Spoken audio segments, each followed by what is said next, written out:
नमस्कार दोस्तों। Study for IAS PCS with notes में आपका स्वागत है। पिछले वीडियो में हमने 1857 तक के जन आंदोलन तथा उसके बाद के किसान आंदोलन तथा जनजातीय आंदोलन के सभी महत्वपूर्ण फैक्ट को पढ़ लिया था। आज हम लोग ब्रिटिश भारत में मजदूर आंदोलन तथा साम्यवादी आंदोलन के महत्वपूर्ण फैक्ट को पढ़ेंगे, जिनसे सीधे सीधे एग्जाम में क्वेश्चंस पूछे जाते हैं। साथ ही ब्रिटिश काल में जो कारखाना अधिनियम बना था उसे भी हम लोग साथ में पढ़ेंगे। तो चलिए आज का वीडियो स्टार्ट करते हैं। ठीक है, देखिए पहला पॉइंट है, भारत में अपने नियोजक के विरुद्ध हड़ताल के रूप में मजदूरों की कार्रवाई का पहला उदाहरण नागपुर एम्प्रेस मिल में हड़ताल के रूप में कब मिलता है? तो यह 1877 ईस्वी में मिलता है। आपको यह फैक्ट भी याद रखना है कि कौन सा मिल था, नागपुर एम्प्रेस मिल। तो यह मजदूरों की कार्रवाई का पहला उदाहरण था। आगे बढ़ते हैं, बम्बई मिल हैंड्स एसोसिएशन। बम्बई मिल हैंड्स एसोसिएशन आंशिक रूप से भारत का पहला मजदूर संघ माना जाता है। तो भारत का पहला मजदूर संघ बम्बई मिल हैंड्स एसोसिएशन, इसकी स्थापना कब और किसने की? तो इसकी स्थापना 1890 में एम लोखंडे ने की। भारत में मजदूर वर्ग की प्रथम संगठित हड़ताल किसे माना जाता है? तो भारत में मजदूर वर्ग की प्रथम संगठित हड़ताल ब्रिटिश स्वामित्व वाली रेलों में कार्यरत श्रमिकों के द्वारा माना जाता है। और यह जो है इसे ग्रेट इंडियन पेनिनसुला, ठीक है, ग्रेट इंडियन पेनिनसुला में कार्यरत श्रमिकों के द्वारा यह हड़ताल किया गया था। कुछ इम्पोर्टेंट फैक्ट है कि 1908 ईस्वी में बाल गंगाधर तिलक को 8 वर्ष का कारावास दे दिया गया था। तो इस कारावास के कारण बम्बई के कपड़ा मजदूरों द्वारा 1 सप्ताह का हड़ताल कर दिया गया था। ठीक है, और यह जो हड़ताल था यह मजदूरों की पहली राजनीतिक हड़ताल थी।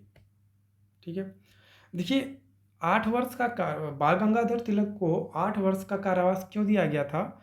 बाल गंगाधर तिलक के द्वारा केसरी अखबार निकाला जाता है और इस अखबार में उन्होंने क्रांतिकारी गतिविधियों के बारे में लेख लिखा था, जिसके कारण उन्हें 8 वर्ष की सज़ा, 8 वर्ष के कारावास की सज़ा हुई थी। अगले पॉइंट पे बढ़ते हैं हम लोग, भारत का प्रथम आधुनिक मजदूर संगठन। भारत का प्रथम आधुनिक मजदूर संगठन किसे माना जाता है, जिसकी स्थापना वीपी वाडिया द्वारा की गई थी? तो यह है मद्रास मजदूर संघ 1918 में। तो भारत का प्रथम आधुनिक मजदूर संगठन कौन है? मद्रास मजदूर संघ, और इसकी स्थापना वीपी वाडिया के द्वारा किया गया था। गांधी जी द्वारा स्थापित संगठन जिसके द्वारा उन्होंने मजदूरों के लिए मध्यस्थता करने तथा अपने प्रसिद्ध ट्रस्टीशिप दर्शन का उल्लेख किया है, तो वह किनके द्वारा किया गया है? अहमदाबाद टेक्सटाइल लेबर एसोसिएशन के द्वारा। अहमदाबाद टेक्सटाइल लेबर एसोसिएशन उस समय की सबसे बड़ी ट्रेड यूनियन थी। इसकी स्थापना कब की गई थी? तो इसकी स्थापना 1918 में की गई थी। अखिल भारतीय ट्रेड यूनियन कांग्रेस एटक की स्थापना, देखिए यह डेट बहुत महत्वपूर्ण है, एटक की स्थापना 31 अक्टूबर 1920 को की गई थी। और यह किनके द्वारा की गई है? तो एन जोशी, जोसेफ बेप्टिस्ट व लाला लाजपत राय, यह 3 लोगों का नाम आपको याद रखना है। अखिल भारतीय ट्रेड यूनियन कांग्रेस का प्रथम अधिवेशन 1920 में हुआ है और लाला लाजपत राय की अध्यक्षता में यह कहाँ आयोजित किया गया था? तो बम्बई में आयोजित किया गया था। अखिल भारतीय ट्रेड यूनियन कांग्रेस के प्रथम अधिवेशन की अध्यक्षता किसने की थी? लाला लाजपत राय ने। आगे बढ़ते हैं, किसने कहा कि साम्राज्यवाद और सैन्यवाद को पूंजीवाद का जुड़वा बच्चा? तो किसने कहा है यह? तो यह लाला लाजपत राय के द्वारा कहा गया है। कांग्रेस के किस अधिवेशन में पहली बार श्रमिकों के संगठनों उनकी न्यायोचित मांगों तथा उनके संघर्ष के प्रति सहानुभूति व्यक्त करने का निर्णय लिया गया। किस अधिवेशन में ऐसा किया गया? तो वह है नागपुर अधिवेशन 1920।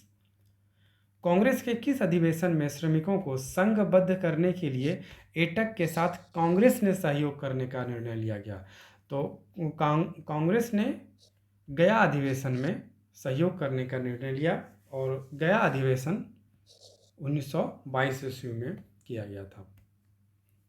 एटक का प्रथम विभाजन 1929 ईस्वी में नागपुर अधिवेशन में हुआ, जिसकी अध्यक्षता जवाहरलाल नेहरू कर रहे थे। और इस विभाजन का मूल कारण क्या था? तो इस विभाजन का मूल कारण साम्यवादियों और सुधारवादियों के बीच मतभेद था। 1928 ईस्वी में अखिल भारतीय मजदूर एवं किसान पार्टी का गठन किया गया। इसका प्रथम अधिवेशन किसकी अध्यक्षता में कलकत्ता में हुआ? तो सोहनलाल जोशी की अध्यक्षता में हुआ था कलकत्ता में। किनके नेतृत्व में इंडियन ट्रेड यूनियन फेडरेशन का गठन 1929 में हुआ? तो इंडियन ट्रेड यूनियन फेडरेशन का गठन NM जोशी और VV गिरी के द्वारा हुआ है। 19वीं सदी का वह एकमात्र समाचार पत्र कौन सा था जो मिल मजदूरों की रियायतों के लिए वकालत करता था? तो यह मराठा था, बाल गंगाधर तिलक के द्वारा। एटक का दूसरा विभाजन 1931 में हुआ। इसके बाद रणदिवे तथा देश पांडे ने 1931 में किस यूनियन का गठन किया? तो रेड ट्रेड यूनियन कांग्रेस का गठन किया।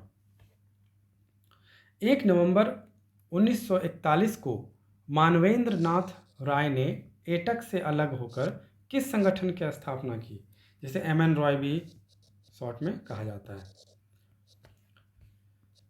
तो भारतीय श्रमिक परिसंघ की स्थापना की। 1947 में एटक में एक और विभाजन के बाद किसने भारतीय राष्ट्रीय ट्रेड यूनियन कांग्रेस का गठन किया? तो सरदार वल्लभ भाई पटेल ने। किस अधिनियम द्वारा मजदूर संघों तथा श्रमिक निर्वाचन मंडलों के माध्यम से श्रमिकों को विशेष प्रतिनिधित्व देने का प्रावधान किया गया? तो भारत सरकार अधिनियम 1935। अब हम लोग भारत में वामपंथी आंदोलन के बारे के महत्वपूर्ण फैक्ट के बारे में पढ़ लेते हैं। भारत में वामपंथी दलों के उदय के मुख्य कारण आधुनिक उद्योगों के विकास, 2 विश्व युद्धों के मध्यकाल में भयंकर आर्थिक मंदी तथा रूस में बोल्शेविक क्रांति थे। तो ये सब भारत में वामपंथी उदय के मुख्य कारण थे। कौन कौन? आधुनिक उद्योगों का विकास, 2 विश्व युद्धों के मध्य काल में जो आर्थिक मंदी हुई थी वो, और रूस में बोल्शेविक क्रांति। मानवेंद्र नाथ द्वारा भारतीय कम्युनिस्ट पार्टी की स्थापना 17 अक्टूबर 1920 को कहाँ की गई थी? तो ताशकंद में की गई थी। कब की गई थी? 17 अक्टूबर 1920 को भारतीय कम्युनिस्ट पार्टी की स्थापना। आगे बढ़ते हैं। भारत में साम्यवादी पार्टी की स्थापना की दिशा में प्रयासरत नेताओं को 1924 में सरकार ने गिरफ्तार कर उन पर किस केस के अंतर्गत मुकदमा चलाया था? तो वह था कानपुर षड्यंत्र केस। 17 दिसंबर 1925 को कानपुर में अखिल भारतीय साम्यवादी दल का गठन किया गया। यह भारत के लिए पूर्ण स्वाधीनता की मांग करने वाली पहली पार्टी थी। इस दल की स्थापना किसके नेतृत्व में हुई थी? तो सत्यभक्त के नेतृत्व में।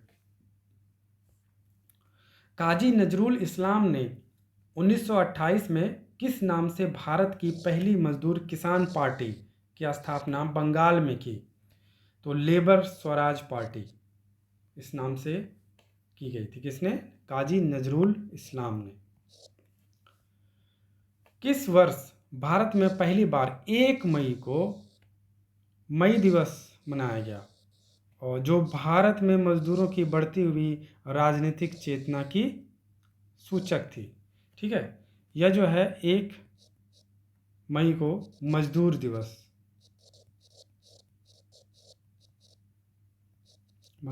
मनाया जाता है।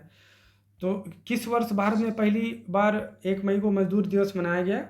1927 में।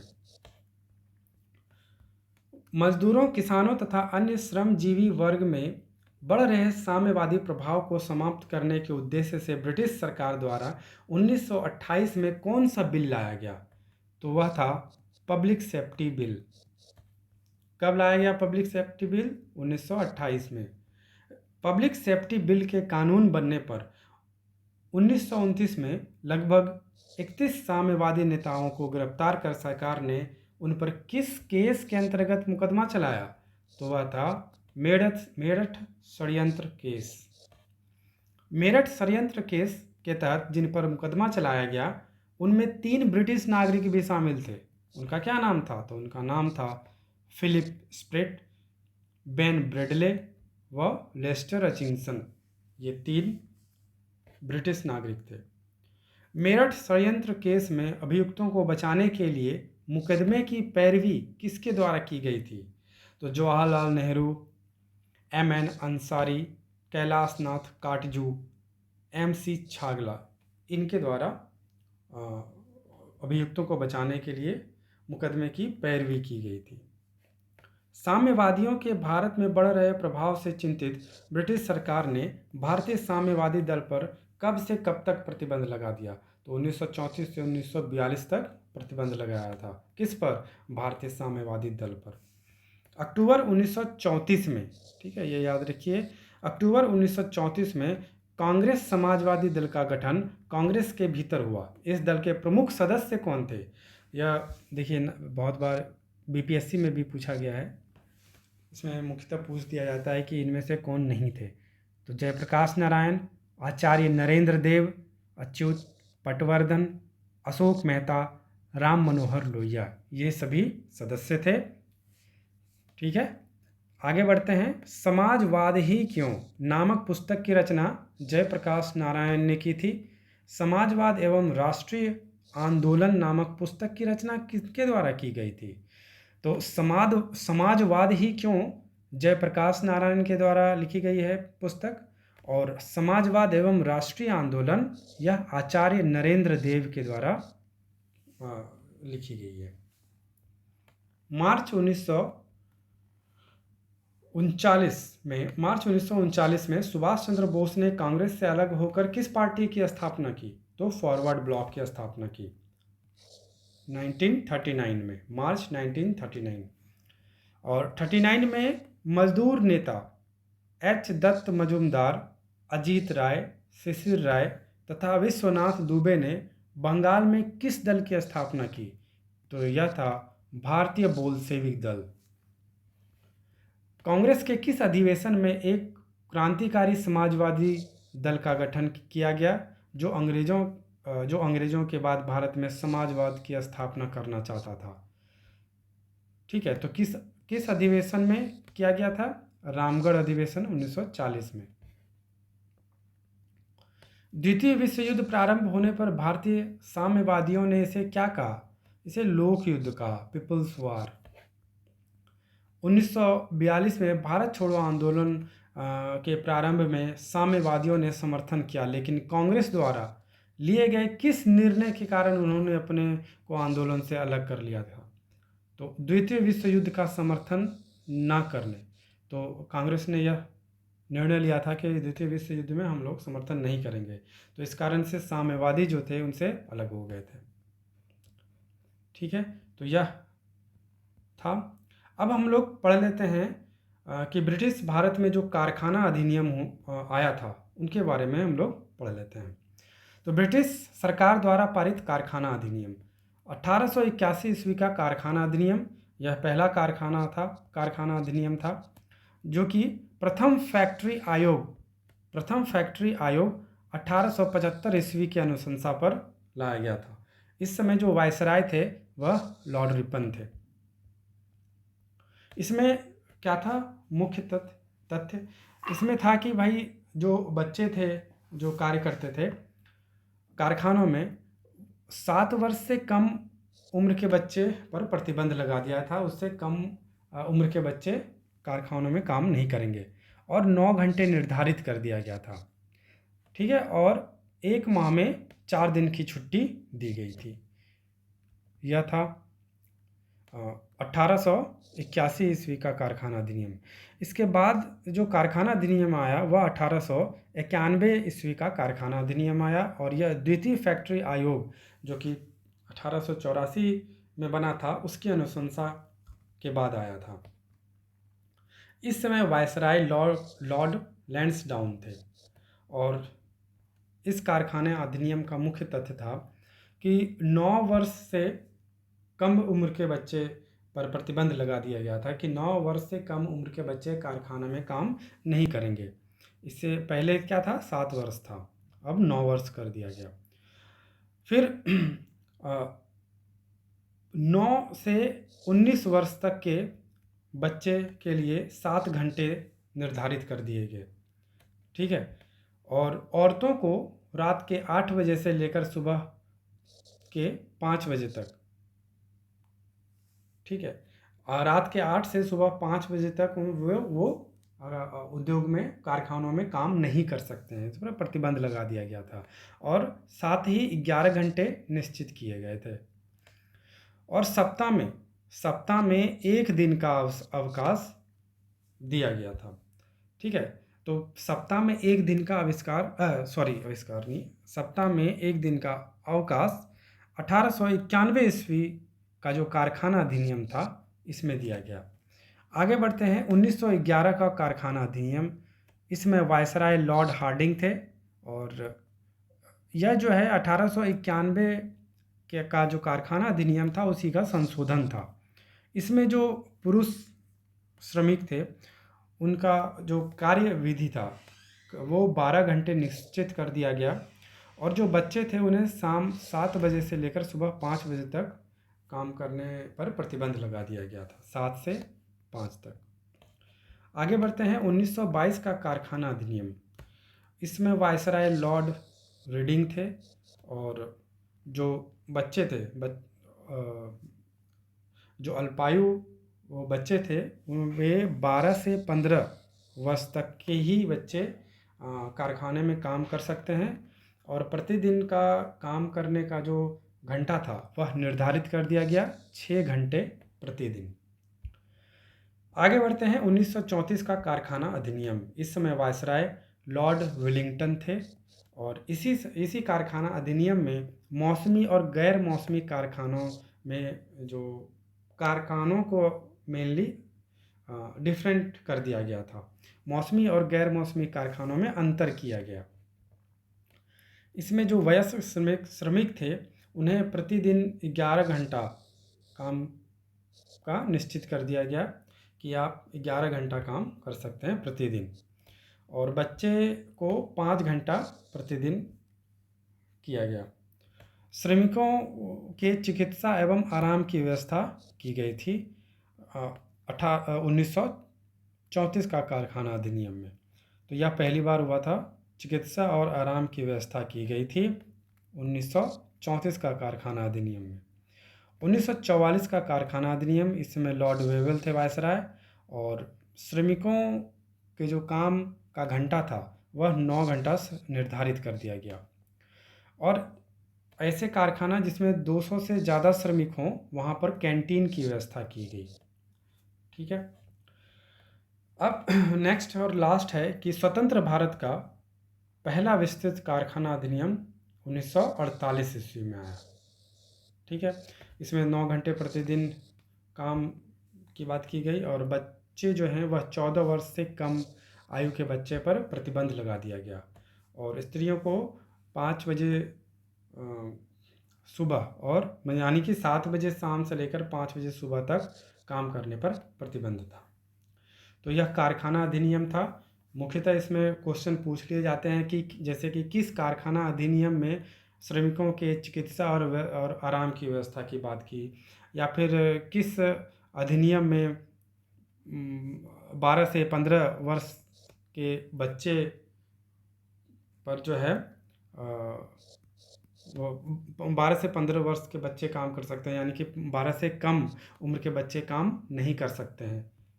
ये ऐसा सब क्वेश्चन पूछ लिया जाता है, ठीक है। तो हम लोग कारखाना अधिनियम, मजदूर आंदोलन और साम्यवादी आंदोलन पढ़े। तो फिर मिलते हैं नेक्स्ट वीडियो में। Thank you very much.